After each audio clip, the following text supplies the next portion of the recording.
Welcome back. You're still watching Women's Corner, and yes, you're welcome to the show again. Well, we have Oreka Titi Akejola joining us already. Can we have her on the screen? Thank you. Hi, Oreka. Good morning. Good morning. Thank you for having me today. I'm fine, thank you. How you doing? Happy Friday to you. Thank God it's Friday. Thank God it's Friday. Doing well. Happy Friday to you.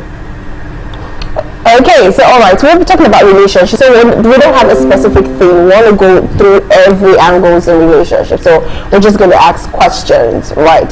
Okay, so yesterday and day before yesterday, we've talked a little bit about relationships. We talked about gifting, women gifting men, and men, gifting women. But usually, it's the men always gifting the women and the women gifting the men. That's one thing. Then also relationship with men and women to women, why it's difficult. So I'm just going to recap some of the questions to have your idea.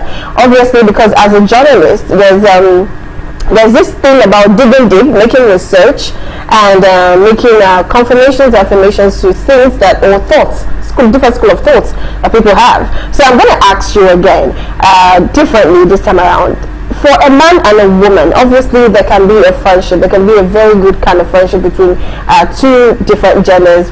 You understand? But why is it that most women tend to always tilt towards having men as their best friends? I'm not saying ladies or women do not have best friends as women, they do. But you find out that most of them tend to have male friends as their best friend because, in their own words, he keeps secrets. He is somebody that can always, come over and do what, needs to be done when you are down. And three, when you need something, there are people that will not probably think twice before they help you, especially in the financial aspect. Then also when it comes to, maybe you have a heartbreak, they seem to be like the best bet because they take you to fancy place all on their bills and you are not paying nothing because they just want you to feel okay. Then if you have to gossip with somebody, you can gossip and tell your secrets, and not when you have an issue with, they spill. Although times are changing now, men are spilling things now. You keep saying this. Men are spilling things now. I don't know why. I don't need to get an experience, darling. It's all over the internet. Okay, so and lastly, another in comparison is the fact that people always just tend to believe that you can just have a best friend as a male friend, a best friend in the male gender. So what do you think is a fact from all of these samples, all of these examples that I've mentioned, which is true and which is not true, or which narrative should be changed for you? Well, for me, I think what should be the basis of every relationship is love. And when I say love, I'm not saying romantic love, but a love that the kind of love that you care for someone else, the same way you would care for yourself. And so, I don't think any relationship should be based on what one person can get from the other. And also, I do not think that a relationship should be gender specific. When I say this, I mean it in the way that you don't necessarily have to go out of your way to say, oh, I don't make friends with women, I only make friends with men, and having an ulterior motive for you to make friends with a man. In my opinion, that's a wrong way of establishing a relationship.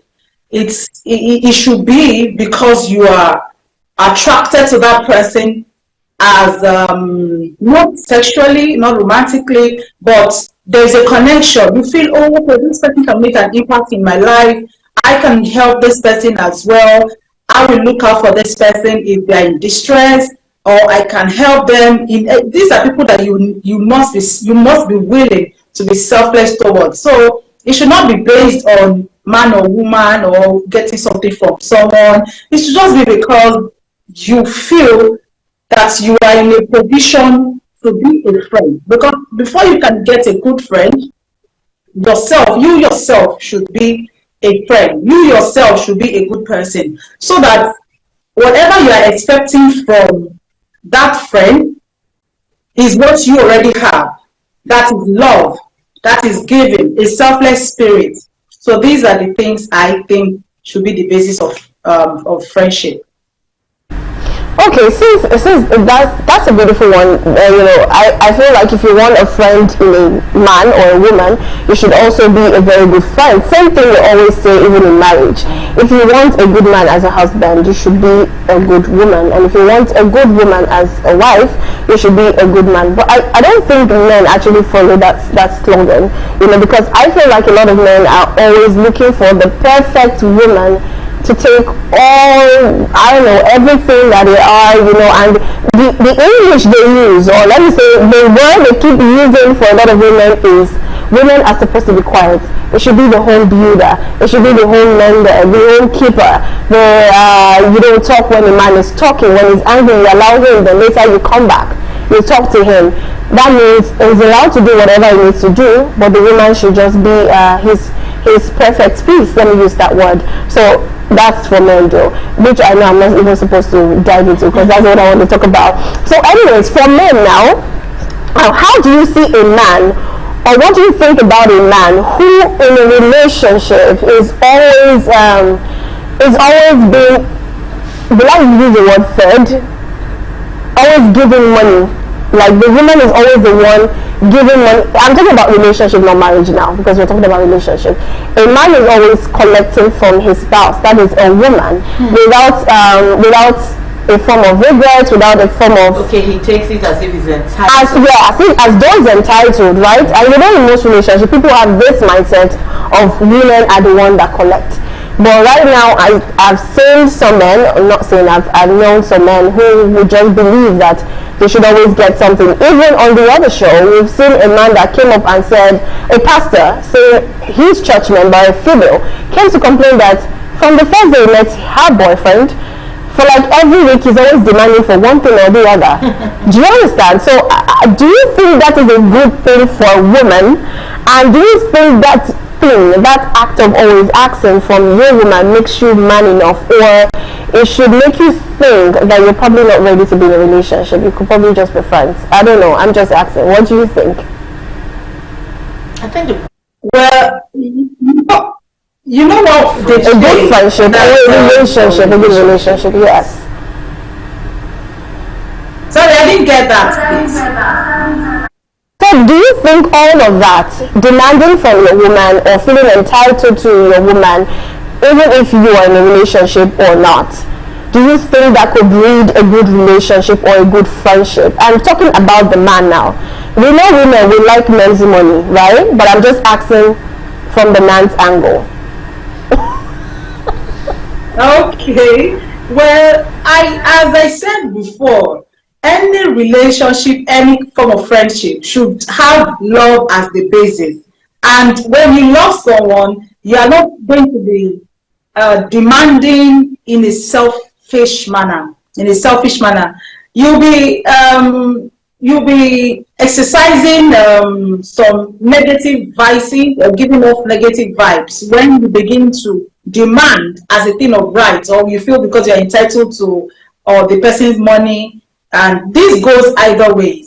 But to answer your question, I don't want to support that entirely, because we live in a patriarchal society where women are not really given that opportunity to exercise their true expression.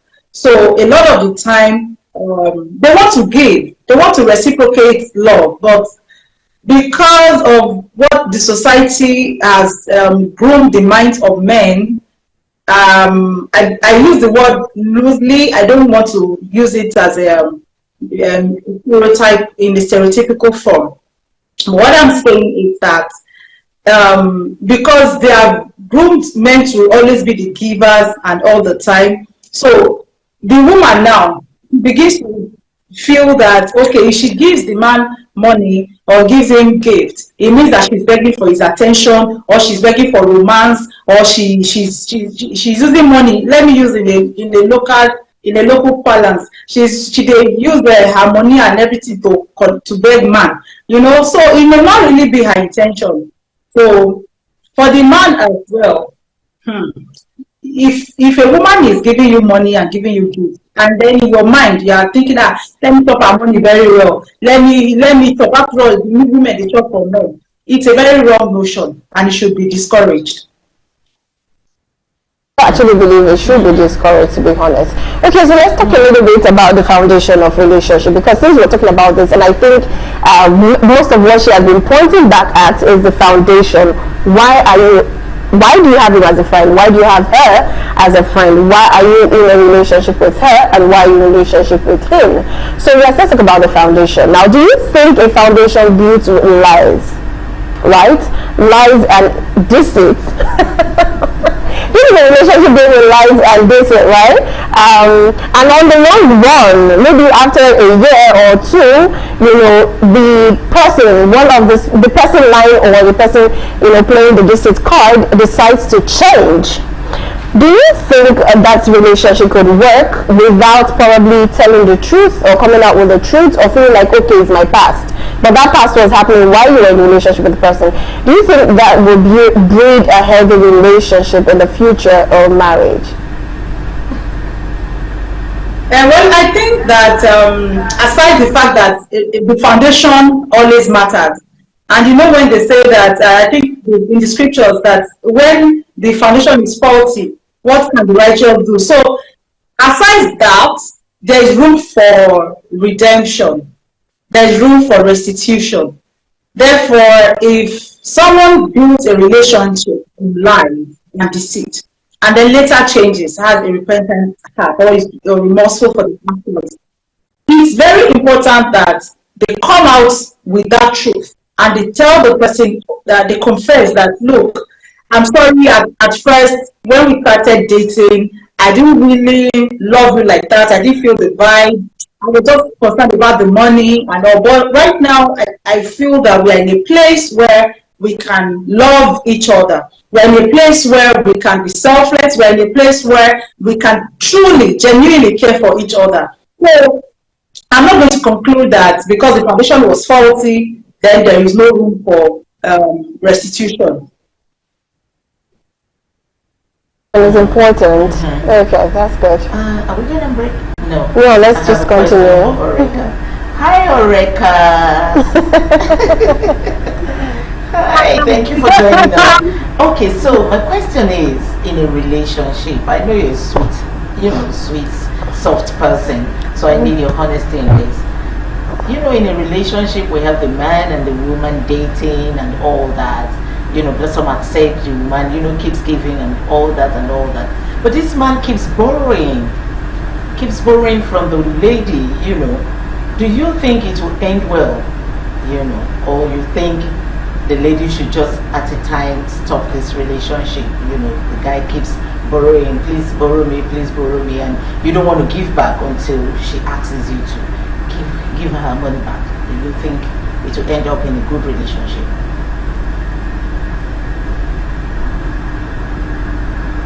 Okay, so I don't think that's going to end well, and that's because the person who is borrowing and keeps borrowing without paying back, without caring about the other person's financial status or financial situation, but who is looking at it from a selfish point of view that I must always get money from this person.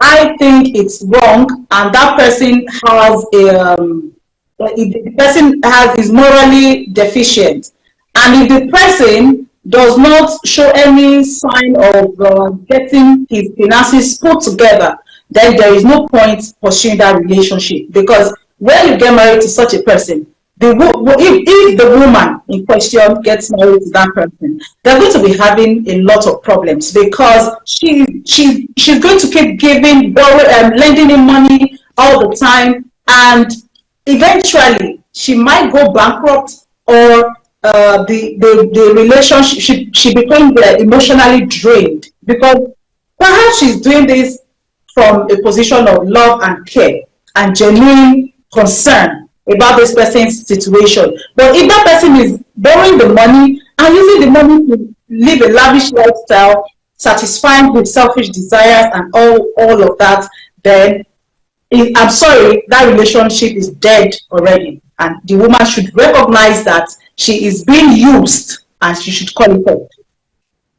Oh, that was straight, Oreka. You know, you didn't have to beat around the bush. You just cut it off. Cut it off. Okay, so now let's talk about the positive part in relationship. Now we've seen a lot of relationships that started as friendship, and of course, grew into a relationship over time, and into marriage. Now, but there's this thing about seasons in marriage and seasons even in relationship. There's the time when you have the butterflies in your stomach. There's a time where you are beginning to understand this person. You're seeing all the antennas and all the red flags and knowing what you can do with, the what you have to talk about, and so that both of you can be perfect for each other.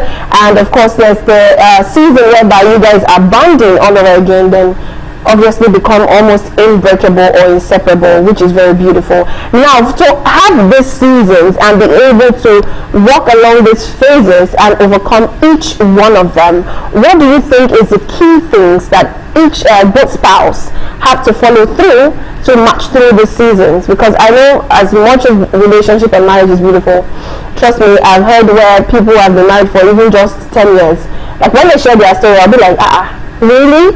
And they say so because somehow, somewhere, there's somebody talking to them, somebody encouraging them, somebody they're looking up to who is helping them out and hold strong. So just for people to know, because some persons don't have the luxury of attending conferences or singles and married seminars or whatever, even having a mentor who could talk to them. Some of them have to hear this online, and you know what the internet has done. We have a lot of motivators, influencers who are probably preaching it the wrong way, you understand, just to suit whatever they are doing. But for you as a journalist who obviously, like I said, make research before coming out to speak, what do you think is the basic thing every couple or spouses should do to be able to walk through these times, both the beautiful and the difficult moments? Okay. Basically, I think for any good relationship or marriage to stand, as much as there's a place for attraction, there's a place for the butterflies in your belly, there's also a place for you to think critically about what you're going into. Are you matched for each other? Do you agree on all levels? Then believe me, it cannot be 100%. You may not be compatible 100%. But at least there should be an average score, and I think 65% to 70 is a good start. Then you can gradually build it up. So you must be able to align. You must have common goals. You must have common values. You should be able to stand each other, like make room for the other person. So this, I think, should begin from individuals. So that's where a lot of people don't get it right. And I think it's important that individually you should build yourself up and make yourself complete before you join yourself to someone else. And in a situation where you have people who are broken, someone is damaged, somebody is coming from a broken background, a damaged background, and they have not healed, then they come together in a relationship or a marriage, it's not going to work. They're going to have issues, and they're going to have issues. So from the very beginning, I think the both parties should ensure that they have their heads on the ground. As much as the butterflies are flying in your belly, make sure that your head is correct. You come correct. So that's my opinion about that. Okay, thank you very much. All right, I have a question as regards married people, and this happened to me just this morning on my way to work. I'm usually not a Facebook person, basically, and sometimes Instagram, yeah, because I have to make my research, and Google is my friend. AI is my friend. I make a lot of research. Now, I don't know what happened, or I hope Oreka is still there. Is Oreka still there? If she's still there, bring her up. Okay, she's still there.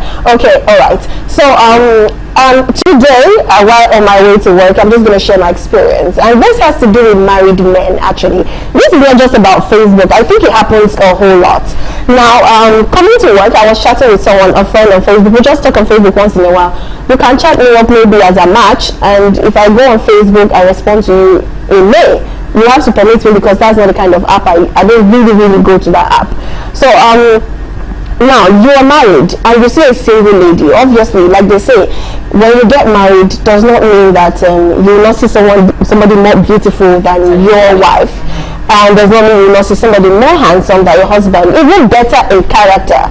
Trust me, that's why people comfort themselves by saying the devil you know is better than the angel you do not know. I think that's one of the most comforting words for any married couple. Just stick with what you know is better than going for a stranger. So you know, what do you think about married men who come for single ladies? And the one that wows me is that sometimes they will back it up.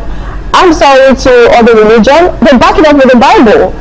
They give you there's King they give you there's King Solomon, there's the David. Like, I'm like, oh wow, really? So what do you, at this point, what do you think a woman, as a young lady, I know what to do obviously, I just put in where it is. I forgot it was a guest came, and I think that was what's her name? The act exhibitor. Oh, Vanessa? Vanessa, yes.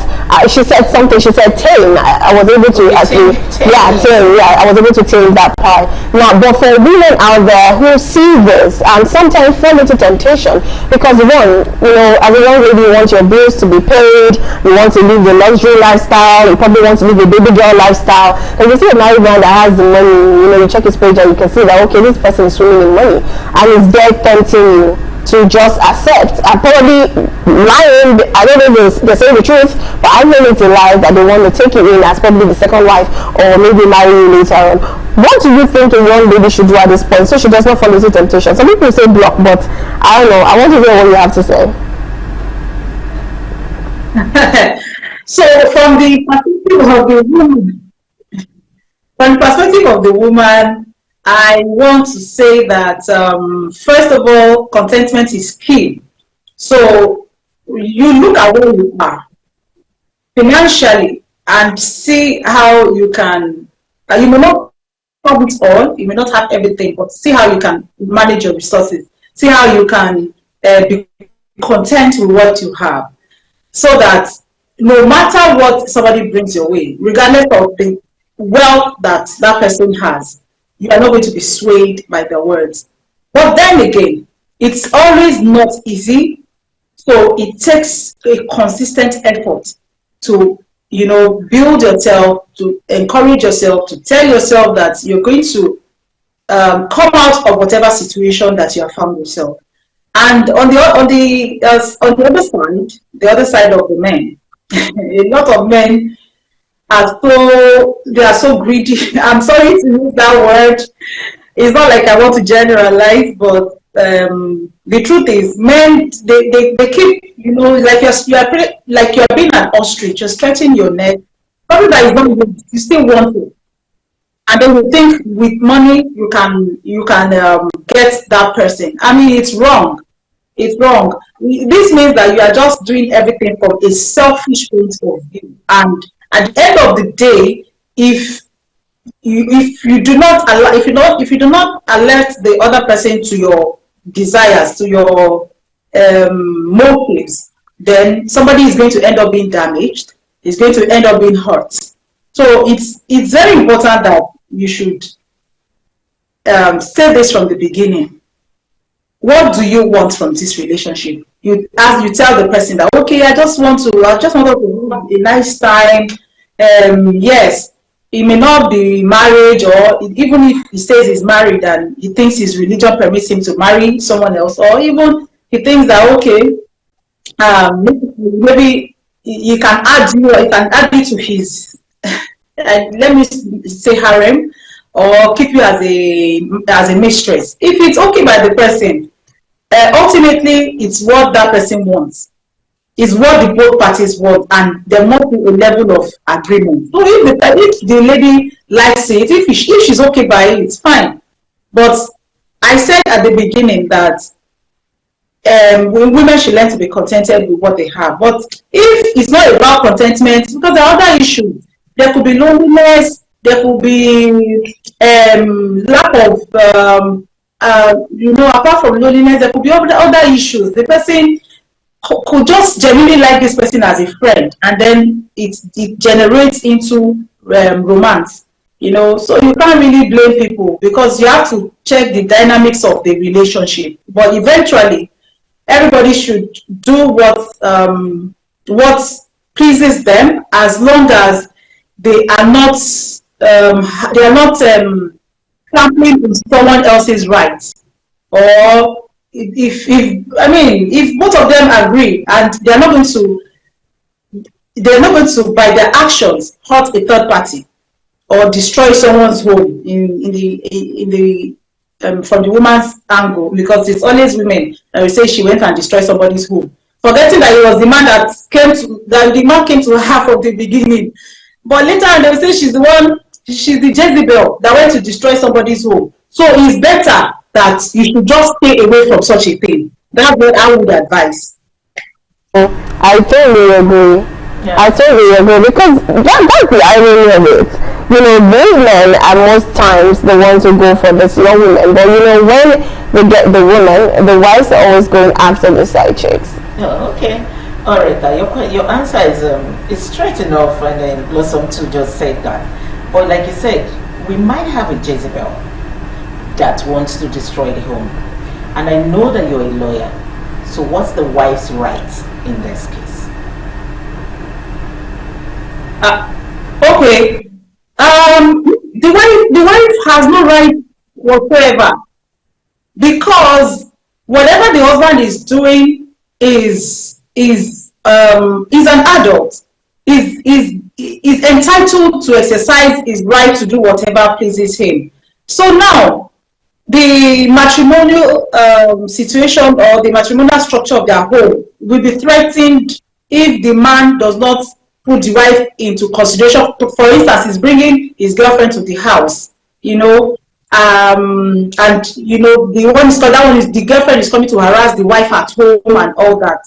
But in a situation where it is reversed, she heard that the husband is dating one woman, she went to fight that woman. It's very wrong. She could be arrested.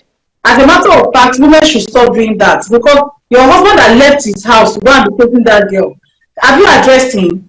Why don't you face that one and say, okay, look, you are destroying our home. You talk to the person and leave the woman alone. You understand? Even if a woman came for a man and the man decided to take the bait to the detriment of his home, it's the man that should be blamed, because he wants a child. So everybody should be able to, focus on what is ahead of them. So as far as I'm concerned, that woman, if she goes to beat up somebody or insult another woman, that is trespass, and she could be arrested, she could be jailed for battery, or anything. She could be sued.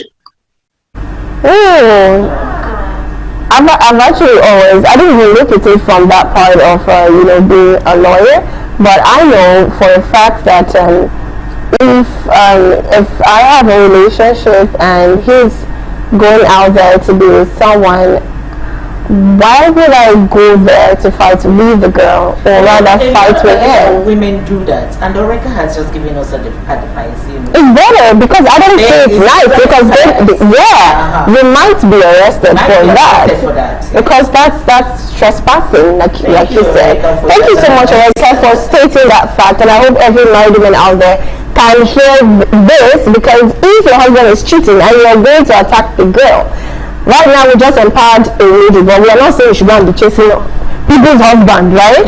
But we're just saying that if you are caught doing that, you might first chop small slap before they arrest her.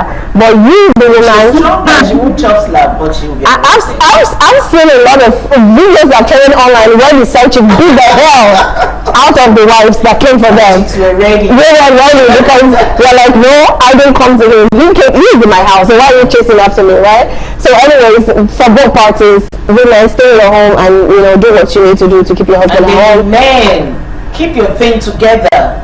Okay, she said that. Alright, thank you so much for being on the program. It's been so much fun. Thank you so much for sharing your ideas and expertise on this topic. We really do appreciate you and really love hearing from all of us at Galaxy TV. Thank you so much. Yeah, thank you so much for having me, and have a nice program for the rest of the group. All right, thank you very much. Well, that's it. Now, Patricia, make sure you keep preaching this gospel, the gospel of do not go and fight a side chick. So, This is women supporting women. the gospel of the men putting themselves together. Don't Okay. ever use that word. They have to put themselves Because together. they actually go after these young girls. I mean, and they come with every beautiful thing, you know, To attract to her. attract them. And you're coming and And telling a young girl, I want to buy you a house or I want to rent you a house, and she's probably from a poor home, and she's seeing one man that wants to help her life. Come on. But Erica said you should be contented with what you have. It's difficult. It's honestly, it is difficult. When you're from a poor home with the economy of the country right now, and you have someone saying, "Okay, I'm buying you a house," you remember your poor. It's difficult, but you know, difficult is different from impossible. So I would Not rather. impossible, but it is difficult when you have all these sweet things put for you together on the table. I'm not encouraging them. Yeah, I know. I'm just saying, for crying out loud, these men are coming with too much temptation. Stay in your Are you speaking for me? keep your ass together. Okay, alright, we've come to the end of the show. Thank you so much, Patricia, and thank you so much, Erica, for being part of the show. Thank you all our viewers.